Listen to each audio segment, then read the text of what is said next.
Army को बुलाया है एग्जाम लेने के लिए। आर्मी क्या क्या करेगी? आर्मी बॉर्डर पर काम करेगी, आर्मी ऑपरेशन सिंदूर करेगी, आर्मी टेररिज्म के खिलाफ लड़ेगी। एग्जाम ले लो, चुनाव ले लो, क्या ये आर्मी का काम है? ये failure of system government. Supreme court में इस मामले को लेकर सुनवाई भी होने वाली है। अरे सुप्रीम कोर्ट की बात छोड़ दीजिए, सुप्रीम कोर्ट में कुछ नहीं होता। जो सरकार बताएगी उनको वही निर्णय आ जाएगा। जो पक्ष आहे अजित पवारांनी स्थापन केलेला हा पक्ष भविष्यात राहत नाही। आता भुजबळ, प्रफुल्ल पटेल, तटकरे, हसन मुश्रीफ, धनंजय मुंडे पश्चाताप दग्ध असतील ती झक मारली आणि अजित पवारांना शरद पवारांपासून तोडून त्यांचं डोकं फिरवून आम्ही भाजपच्या वळचणीला बांधलं। अब मैंने पढ़ा कि प्रधानमंत्री खुद ध्यान देंगे। उसका मतलब क्या है? अब प्रधानमंत्री एग्जाम सेंटर पर जाकर बैठेंगे? उनकी सिस्टम ठीक तरह से नहीं ले पा रही है, पेपर लीक हो रहे हैं। आपने देखा होगा महाराष्ट्र में, मराठवाड़ा में एक नीट के स्टूडेंट ने आत्महत्या कर ली निराशा में। बच्चे डिप्रेशन में गए हैं। और ये नीट पेपर लीक का जो अड्डा है, सेंटर है, वो महाराष्ट्र है, लातूर है। तो मेरी ये बात मैं कल भी कहा कि राज्य के मुख्यमंत्री देवेंद्र फडणवीस, क्या उनकी कोई जिम्मेदारी नहीं बनती? इतने बड़े नेता है, इतनी सरकारें बनाई, इतने आमदार खरीदे, इतने एमपीज खरीदे, उनके हाथ में इतनी बड़ी यंत्रणा है, इंटेलिजेंस है, पुलिस है, सीआईडी है, ईडी है, सीबीआई है, लेकिन इतने सालों से उनके नाक के नीचे नीट पेपर लीक का कांड चल रहा है और पूरे देश में महाराष्ट्र की बदनामी हुई है। और अब आर्मी को बुलाया है एग्जाम लेने के लिए। आर्मी क्या क्या करेगी? आर्मी बॉर्डर पर काम करेगी, आर्मी ऑपरेशन सिंदूर करेगी, आर्मी टेररिज्म के खिलाफ लड़ेगी। हाँ, जब बाढ़ आती है, कोई संकट आता है नेचुरल, तो वहां काम करेगी। अब एक नई जिम्मेदारी उनके ऊपर आ गई कि एग्जाम ले लो भाई, एग्जाम ले लो, चुनाव ले लो, क्या ये आर्मी का काम है? ये फेलियर ऑफ सिस्टम गवर्नमेंट है, गवर्नेंस है। अब मैंने पढ़ा कि प्रधानमंत्री खुद ध्यान देंगे। उसका मतलब क्या है? अब प्रधानमंत्री एग्जाम सेंटर पर जाकर बैठेंगे? हेडमास्टर, महाराष्ट्र इतने बड़े पेपर लीक का सेंटर कैसा बना, अड्डा कैसा बना, उसकी जांच होनी चाहिए। मैं बार बार कह रहा हूं, ये सब लोग बीजेपी से संबंधित लोग हैं, सभी लोग। आप किसी का भी नाम लीजिए, मैं आप उनकी आरएसएस और बीजेपी की हिस्ट्री बता दूंगा। चाहे कुलकर्णी हो, चाहे मोटेगांवकर हो, चाहे मनीष मांढरे हो, चाहे हवलदार हो, चाहे वो चेतन शाह, तेजस शाह हो, ये सभी लोग बीजेपी और आरएसएस के समर्थक और कार्यकर्ता। और सर, सुप्रीम कोर्ट में इस मामले को लेकर सुनवाई भी होने वाली है। अरे सुप्रीम कोर्ट की बात छोड़ दीजिए, सुप्रीम कोर्ट में कुछ नहीं होता। जो सरकार बताएगी उनको वही निर्णय आ जाए। पूर्व सीएम सिद्धारमैया ने जो है कल इस्तीफा दे दिया मुख्यमंत्री पद से। आज जो है राहुल गांधी से दिल्ली में मुलाकात करेंगे, राज्यसभा के लिए भी उन्होंने मना कर दिया है। देखिए, ये कांग्रेस पार्टी की एक इंटरनल व्यवस्था है, लेकिन मेरा आदर जो है सिद्धरामैया जी के प्रति बढ़ गया है। इतनी स्मूथ तरीके से कभी कोई सत्तांतर नहीं होता किसी राज्य में, कोई अपना पद नहीं छोड़ता। हाँ, जो इतने सीजन लीडर है, वहाँ के एक लोक नेता है सिद्धरामैया जी। हाँ, लेकिन कांग्रेस पार्टी, उनके पार्टी ने आदेश दिया और पद छोड़ा। ये बहुत कम बार मैंने देखा है देश की राजनीति में, इसलिए मेरा जो आदर है सिद्धरामैया जी के प्रति वो बहुत बढ़ गया है। सर, क्या लगता है कांग्रेस में सिद्धरामैया ने दिल्ली में जाने से तो मना कर दिया है, लेकिन क्या आला हाईकमान की पोस्ट संभालेंगे या फिर उनके पास? नहीं, बात वो मैंने कह सकता हूँ, लेकिन कुछ लोगों की एक मानसिकता होती है कि राज्य में काम करें। दिल्ली उनको ज्यादा पसंद नहीं आती राष्ट्रीय राजनीति। मेरे हिसाब से सिद्धरामैया जमीन से जुड़े हुआ नेता है, कर्नाटक के बहुत बड़े नेता है। जैसे महाराष्ट्र में हमारे वसंतदादा पाटिल थे, वसंतराव नाईक थे, ये लोग महाराष्ट्र में काम करना ज़्यादा पसंद करते थे। उसी तरह से सिद्धरामैया भी बहुत बड़े लोक नेता है। वो अपने राज्य में काम करना चाहते हैं, उनको दिल्ली की हवा पसंद नहीं है तो उनकी मर्जी। हाँ बोला। राहुल साहेब, आतापर्यंत सैन्याची जबाबदारी ही देशाच्या सीमांचं संरक्षण करणं ही होती, पण आता ही नवी जबाबदारी येऊन पार पडते। नीटच्या परीक्षांचे पेपर हे वायुदलामार्फत परीक्षा केंद्रावर पोहोचवले जातात। जो सगळा घोळ गेले 2 आठवडे देश पाहतोय, नीटचा जो घोळ आहे, लाखो विद्यार्थ्यांचं भवितव्य टांगणीला आहे, अनेकांनी नैराश्य पुढे आत्महत्या केलेल्या आहे। कालच मराठवाड्यामध्ये एका तरुणानं आत्महत्या केली, नीटच्या विद्यार्थ्यानं। महाराष्ट्रातले नव्हे देशातले असंख्य विद्यार्थी ज्याने नीटची परीक्षा दिली आणि देणार होते, त्यांच्यामध्ये डिप्रेशनची एक भावना निर्माण झालेली आहे, त्यांचं मानसिक संतुलन खराब झालेलं आहे, त्यांना आपल्या भविष्याची चिंता वाटते आणि याला सर्वस्वी जबाबदार देशाचे पंतप्रधान, देशाचे शिक्षण मंत्री धर्मेंद्र प्रधान आणि महाराष्ट्राचे मुख्यमंत्री सन्माननीय देवेंद्र फडणवीस। नीट पेपर फुटीचा जो अड्डा आहे, जसा दहशतवाद्यांचा हल्ला असतो, अड्डा असतो बालकोटला वगैरे, तिथे मग तुम्ही अटॅक केलात, काय कुठला अटॅक केला, सर्जिकल, तसे अड्डे पेपर लीकवाल्यांचे, नीटचे, केंद्रीय परीक्षांचे हे महाराष्ट्रात असावेत। आणि सुद्धा देवेंद्र फडणवीस यांच्यासारखा मुख्यमंत्री असताना, ज्यांना सर्व काही क्षणात कळतं आणि जे क्षणात निर्णय घेतात, ज्यांच्याकडे मिनिटाची माहिती येत असते, त्यांचं गुप्तचर खातं फार मोठं आहे, ते काय फक्त विरोधी पक्षांच्या लोकांवर पाळत ठेवण्यासाठी, त्यांचे फोन टॅप करण्यासाठी। हा मराठवाड्यामध्ये सगळ्यात मोठा अड्डा आहे आणि ही नाचक्की महाराष्ट्रामुळे देशावरती आली, याची जबाबदारी राज्याचे मुख्यमंत्र्यांनी घेणं गरजेचं आहे। त्यांनी समोरून सांगायला पाहिजे, हो मी जबाबदार आहे, जसं काल केंद्रीय शिक्षण मंत्र्यांनी जबाबदारी घेतली, ठीक आहे, त्यांचा राजीनामा आम्ही मागतो, पण महाराष्ट्रामध्ये हे पेपर लीकचं सगळ्यात मोठं केंद्र आहे आणि जे लोक पकडले आतापर्यंत 8 महाराष्ट्रातून प्रमुख, हे सगळे भारतीय जनता पक्षाशी संबंधित आहेत। नीटचे प्रमुख कोण आहेत? प्रदीप जोशी। कोण आहेत? RSSचे कडवट समर्थक आहेत, त्यांचा रेकॉर्ड पहा। प्रदीप जोशी महाराष्ट्रातले आहेत माझ्या माहितीप्रमाणे, आणि सगळ्यात भारतीय जनता पक्ष आणि संघ परिवारातल्या अत्यंत जवळचे असल्याशिवाय त्यांना नीटच्या प्रमुखपदी नेमलंच जाऊ शकत नाही। हे सगळे पेपर सेट करणारे कोण आहेत? हे भाजपशी संबंधित लोक आहेत, त्याच्यामुळे पेपर लीक करणारे पण तेच लोक आहेत। याची जबाबदारी राज्याच्या मुख्यमंत्र्यांनी घेतलं पाहिजे। या देशातली एक परीक्षा तुम्ही घेऊ शकत नाही, एक परीक्षा तुम्ही काय देशाचं रक्षण करणार आणि नवीन पिढीचं भविष्य घडवणार, तरुण पिढीचं? तुम्हाला आर्मी आणावी लागते परीक्षा घ्यायला। आर्मीने काय काय काम करायचे? आत्ताच मी भारतीय सीमांचा दौरा केला केंद्रातर्फे, आम्ही आर्मी तिथे 20,000 फूट पहाडावरती बसलेली आहे, ते काम करतायत। पाकिस्तान सीमेवरती आहेत, भूतान सीमेवरती आहेत, चीनच्या सीमेवर आहेत। आता काय त्यांना तुम्ही मागे बोलवून सगळ्यांना सीमा सोडून या, परीक्षा घ्यायच्या आहेत, हेडमास्टर मोदींचा आदेश आहे, डिफेन्स मिनिस्टरचा आदेश आहे, त्यांना तुम्ही परीक्षा घ्यायला लावणार? त्यांचं ते तुम्ही ते central reserve force, paramilitary force हे मतदानात येणार, मतदान पेट्यांचं रक्षण करणार, आता परीक्षा पेपर याच्यावर काम करणार। ही या देशावरती आलेली नामुष्की आहे, अपयश आहे। हे केंद्र आणि राज्य सरकारचं पूर्णपणे अपयश आहे, त्यांनी अपयश आधी स्वीकारलं पाहिजे। रावसाहेब, इंधन तुटवड्यामुळे एका गरोदर महिलेला अँब्युलन्स नाकारली आणि एका बाळाचा हकनाक बळी गेलेला आहे।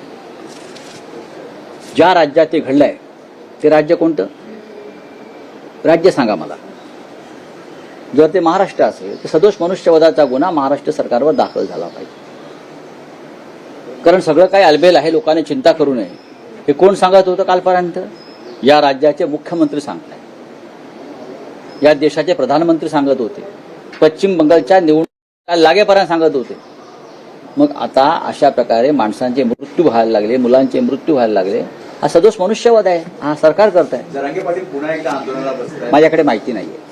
साहेब, आणखी एक विषय आहे की आतापर्यंत एनसीपी अजित पवार पक्षात तटकरे पटेल यांच्यापर्यंत वाद पोहोचला होता, पण आता भुजबळांपर्यंत हा वाद पोहोचलाय। असं म्हटलं जातंय की पार्थ पवारांनी भुजबळांना एक विशिष्ट ठेकेदाराला काम द्या या संदर्भात सूचना दिल्या, बघा आणल्या गेल्या नाहीत भुजबळांकडून, त्यांना त्याच्यामध्ये वाद झाला आणि त्यांनी असं म्हटलं की जेव्हा शरद पवार अजित पवार होते तेव्हा कधी अशा गोष्टी घडत नव्हत्या। त्यांच्या काळात घडत आहेत. मी काल काय तुम्हाला सांगितलं, हा पक्ष राहणार नाहीये. हा जो पक्ष आहे अजित पवारांनी स्थापन केलेला, हा पक्ष भविष्यात राहत नाही. आता भुजबळ, प्रफुल्ल पटेल, तटकरे, हसन मुश्रीफ, धनंजय मुंडे ही जी चौकडी आहे ती आता पश्चाताप दग्ध असतील की झक मारली आणि अजित पवारांना शरद पवारांपासून तोडून त्यांचं डोकं फिरवून आम्ही भाजपच्या वळ ही त्यांना आता पश्चाताप नक्की होत असणार या सगळ्यांना. आता आमचं काम काय आहे, जे घडतंय ते पाहत राहावं आणि जे घडतंय ते घडू द्यावं, हे आमचं राजकीय काम आहे. रावसाहेब, एकनाथ शिंदेनी मवियाला टोला लगावलाय. ते म्हणतात की मविया 17 जागा लढतील पण त्या जागा आम्ही जिंकणार. हो, मग ठीक आहे ना.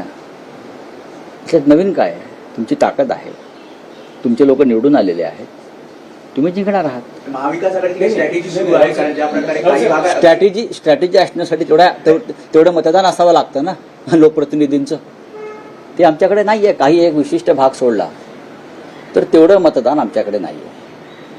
आता नाशिक आहे, नांदेड, हिंगोली, परभणी आहे, सातारा आहे, अशा काही ठिकाणी लढण्यासंदर्भात आमच्या चर्चा एकमेकांशी सुरू आहे. पण दुर्दैवानं अनेक स्थानिक स्वराज्य संस्थांच्या मतदारसंघामध्ये आमच्याकडे तेवढं पुरेसं म्हणण्यापेक्षा खूपच कमी असं मतदान असल्यामुळे त्या जागांमध्ये का लक्ष घालायचं अशी आमच्याकडे चर्चा झाली. पण हे 4-5 जे मतदारसंघ आहेत मला मी सांगितले, त्याच्यावरती कोणी काय लढावं, कसं लढावं याच्यावर चर्चा सुरू आहे. भांडण चालू आहे, त्याचा फायदा घेण्याचा काही प्रयत्न आहे का? नाही. अनेक ठिकाणी त्यांच्या भांडणाचा आम्हाला फायदा होणार नाही, इतकी आमच्या जागा कमी. तेच आहे राऊतसाहेब, तुम्ही म्हणतात संख्याबळ नाहीये, अशा वेळेस स्ट्रॅटेजीचा काय भाग. पण काँग्रेस आणि महाविकास आघाडीच्या ज्या बैठका होत्या त्यात असं म्हटलं जातं की 17च्या 17 जागा आम्ही लढवणार आहोत. संख्याबळ नसताना बघा, लढवू द्या त्यांना जागा, त्यांना खुमखुमी आहे. त्यात तुम्ही या शिवसेना, लढू द्या ना. उद्धव बाळासाहेब ठाकरे पक्षही आहे. लढू द्या की. आता शेवटच्या दिवशी तुम्हाला कळेल. आता आमच्या तसं चाललंय की कोकणची जागा लढावी, हा. त्याच्यावर त्यात निर्णय होईल. काही ठिकाणी आमच्या कार्यकर्त्यांचं म्हणणं आहे की बिनविरोध निवडणूक होऊ द्यायची नाही, आपण निवडणूक लढूया, त्याचाही विचार सुरू आहे. आणि त्याच्यावरती माननीय उद्धव ठाकरे असतील किंवा सुप्रिया सुळे असतील किंवा हर्षवर्धन सकपाळजी असतील, याच्यामध्ये आमच्या चर्चा सुरू आहेत. आज उद्याकडे त्याचा निकाल लागेल. तुम्हाला काय वाटतं, किती जागा लढल्या पाहिजेत? नाही, मला काही वाटत नाही. मला असं वाटतं की पुढल्या निवडणुकीची तयारी करून आपल्याला आता जास्तीत जास्त लोकांपर्यंत जाऊन पुढली विधानसभा, लोकसभा आणि त्यानंतरच्या स्थानिक स्वराज्य संस्था याच्यासाठी आम्हाला आतापासून काम केलं पाहिजे, हे मला वाटतं. राऊतसाहेब, एक दिल्लीहून बातमी आहे की असं कळते आहे की 6 जूनला इंडिया आघाडीची बैठक होते आहे आणि यासाठी ममता बॅनर्जी यांनी पुढाकार घेतला आहे आणि शक्यता आहे की महाविकास आघाडीतले सगळेच प्रमुख नेते दिल्लीत या अशी बैठक व्हावी अशी आमची सगळ्यांची इच्छा अनेक दिवसापासून आहे. आणि अशा बैठकीमध्ये आतापर्यंत ममता बॅनर्जींची आडकाठी असायची, हे खरं आहे. आता पश्चिम बंगालचे निकाल लागल्यावर सगळ्यात आधी इंडिया आघाडीची घोषणा मजबूत करण्याची ही ममता बॅनर्जी यांनी केली, त्याबद्दल आम्ही त्यांचे आभारी आहोत. त्यांना साक्षात्कार झाला, त्यासाठी पश्चिम बंगालचा पराभव त्यांना सहन करावा लागला. आम्ही एकत्र असायला पाहिजे असं त्यांना वाटतंय. आम्ही पहिल्यापासूनच एकत्र आहोत आणि जे घटक आहेत ज्यांना या देशातल्या लोकशाहीसाठी लढायचं आहे, संविधान वाचवण्यासाठी लढायचं आहे, त्या प्रत्येकानं इंडिया ब्लॉकमध्ये येणं गरजेचं आहे. Sir, union minister Dharmendra Pradhan का नीट पेपर लीक केस पर कहना है कि इस लीक पेपर इरेगुलरिटीज में कोई भी शामिल नहीं है और ये बहुत अनफॉर्चुनेट है और इस पर जो है हम प्रॉमिस करते हैं हम स्ट्रिक्ट एक्शन लेंगे. कोई शामिल नहीं है तो पेपर लीक कैसे हो गए? हाँ, इस कांड में अगर कोई शामिल नहीं है तो पेपर लीक कैसे हो गए? अगर ऐसी घटना वो तो हुई नहीं है तो सीबीआई के पास जिम्मेदारी क्यों दी जांच की? और सीबीआई महाराष्ट्र और जयपुर में इतने लोगों को अरेस्ट क्यों किया सीबीआई ने? और जो स्टैंडिंग कमेटी ऑफ एचआरडी है उसने नीट के चेयरमैन को समन्स क्यों भेजा? उस बारे में भी प्रधान साहब को हमारे क्लैरिफिकेशन देना होगा. सबसे ज़्यादा लोग तो महाराष्ट्र में अरेस्ट हो गए. हाँ, पैसे की लेन देन में कैसे पेपर बिक गए ये सीबीआई ने बताया है. क्या ये हमारे देश के एजुकेशन मिनिस्टर को पता नहीं क्या चल रहा है देश में? तो आर्मी को क्यों बुला रहे हो आप एग्जाम लेने के लिए मिस्टर प्रधान जी? चलो, thank you. Sir, India Aghadi की बैठक है, उस पर क्या कहना चाहेंगे? इंडिया आघाड़ी की बैठक होती है तो हम जाएंगे, लेकिन अब तक कोई हमारे पास पूरी जानकारी नहीं है, ना इन्विटेशन है. देशभरात चर्चेत असलेल्या नीट परीक्षेतील घोटाळे आणि पेपर फुटीच्या पार्श्वभूमीवर केंद्र सरकार आता पूर्णपणे ऍक्शन मोडमध्ये आलाय. आगामी 21 जून रोजी होणारी नीटची परीक्षा अत्यंत पारदर्शक, सुरक्षित आणि योग्य रीतीने पार पाडण्यासाठी सरकारनं थेट भारतीय लष्कराची मदत घेण्याचा निर्णय घेतलाय. इतकंच नव्हे तर देशातील सर्व परीक्षा केंद्रांवर गोपनीय पेपर सुरक्षितपणे पोहोचण्यासाठी भारतीय वायुदलाची मदत घेतली जाणार आहे. प्रकरणी शिवसेना ठाकरे गटाचे नेते आणि खासदार संजय राऊत यांनी संताप व्यक्त करत राज्य सरकारवर, केंद्र सरकारवरतीही हल्लाबोल केलाय. देशातली सगळ्यात मोठी परीक्षा जर सरकार व्यवस्थित घेऊ शकत नाही, पेपर फुटी यामध्ये होतीये, नीट पेपर फुटीचा अड्डा महाराष्ट्र आहे, मुख्यमंत्री देवेंद्र फडणवीस यांची जबाबदारी बढत नाही का? त्यांच्या हातात एवढी यंत्रणा आहे, एवढ्या दिवसापासून त्यांच्या नाकाखाली हे सगळं काम सुरू होतं. आता आर्मीला बोलवलं आहे. नीट परीक्षा घ्यायला आर्मी काय काय करणार? निवडणूक घेणार, सीमेचे रक्षण करणार, ऑपरेशन सिंदूर करणार, आर्मी काय काय करणार? हे सगळं पेपर फुटी प्रकरणातील आरोपी हे भाजप समर्थक कार्यकर्ते आहेत. हे कसे भाजपाचे लोक आहेत याची माहिती माझ्याकडे आहे. आता पंतप्रधान सुद्धा या परीक्षेवर नजर असणार आहे म्हणे. कोर्टात आणि सर्वोच्च न्यायालयामध्ये काही होत नाही. विद्यार्थ्यांना भविष्याची चिंता आहे. एका विद्यार्थ्याने काल आत्महत्या केली. पेपर लीकचे अड्डे महाराष्ट्र असावे. मुख्यमंत्री देवेंद्र फडणवीस असताना, ज्यांच्याकडे गुप्तचर यंत्रणाचे जाळे असताना मुख्यमंत्री यांची जबाबदारी ही घ्यावी. धर्मेंद्र प्रधान यांच्या राजीनाम्याची मागणी आम्ही करत आहोत. पेपर सेट करणारे भाजपचे लोक आहेत असंही संजय राऊतांनी स्पष्टपणे सांगितलंय. तर विधान परिषद निवडणुकीच्या अनुषंगाने बोलताना संजय राऊत म्हणाले की विधान परिषदेच्या 17 जागांपैकी किती जागा लढाव्यात त्याचा निर्णय होईल. मात्र आमच्याकडे जागा जिंकण्याचं संख्याबळच नाहीये. महायुतीमध्ये भांडण जरी असलं तरी त्याचा फायदा आम्हाला होणार नाही. आमच्याकडे तेवढे सुद्धा संख्याबळ जिंकण्याची नाहीये. पक्षातील आणि महाविकास आघाडीतील नेत्यांचं म्हणणं आहे की विधान परिषद निवडणूक बिनविरोध होऊ नये यासाठी उमेदवार देतील. काँग्रेसला अधिक जागा लढायचं असतील तर लढू द्या, त्यांना खुमखुमी आहे. मला असं वाटतं की आता येणाऱ्या स्थानिक स्वराज्य संस्थांच्या निवडणुका आणि येणाऱ्या निवडणुका याची तयारी आणि संघटना मजबूत करण्याची तयारी केली पाहिजे. विधान परिषदेच्या जागा जिंकून आणण्यासाठी पुरेशी संख्याबळ नाहीये असंही संजय राऊत यांनी स्पष्टपणे सांगितलंय. देशभरात सातत्याने गाजत असलेल्या वैद्यकीय प्रवेशासाठीच्या नीट परीक्षेतील घोटाळे आणि पेपर फुटीच्या पार्श्वभूमीवर केंद्र सरकार आता पूर्णपणे ऍक्शन मोडमध्ये आलंय. आगामी 21 जून रोजी होणारी नीटची फेरपरीक्षा अत्यंत पारदर्शक, सुरक्षित आणि योग्य रीतीने पार पाडण्यासाठी सरकारनं थेट भारतीय लष्कराची मदत घेण्याचा निर्णय घेतलाय. इतकंच नव्हे तर देशातील सर्व परीक्षा केंद्रांवर गोपनीय पेपर सुरक्षितपणे पोहोचवण्यासाठी भारतीय वायुदलाची मदतही घेतली जाणार आहे. नीटच्या परीक्षेच्या नियोजनासंदर्भात आज देशाची राजधानी दिल्लीमध्ये एक अत्यंत उच्चस्तरीय आणि महत्वाची बैठक पार पडली. केंद्रीय संरक्षण मंत्री राजनाथ सिंह यांच्या अधिकृत निवासस्थानी ही बैठक पार पडली. या महत्वपूर्ण बैठकीला केंद्रीय शिक्षण मंत्री धर्मेंद्र प्रधान, केंद्रीय मंत्री ज्योतिरादित्य सिंधिया, NTA महासंचालक अभिषेक सिंह, CBEचे वरिष्ठ अधिकारी, पंतप्रधान कार्यालयातील PMO, काही वरिष्ठ अधिकारीही तिथे उपस्थित होते.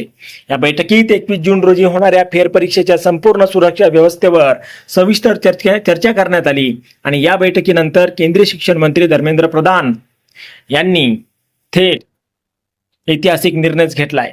आता यावर तुम्हाला काय वाटतं, यावर तुमचं मन कमेंट बॉक्समध्ये लिहायला अजिबात विसरू नका. व्हिडिओ आवडला असेल तर जास्तीत जास्त शेअर करा आणि आतापर्यंत मराठी जनता आपण आपल्या या चॅनलला सबस्क्राईब जर केलेलं नसेल तर चॅनलला सबस्क्राईब करा.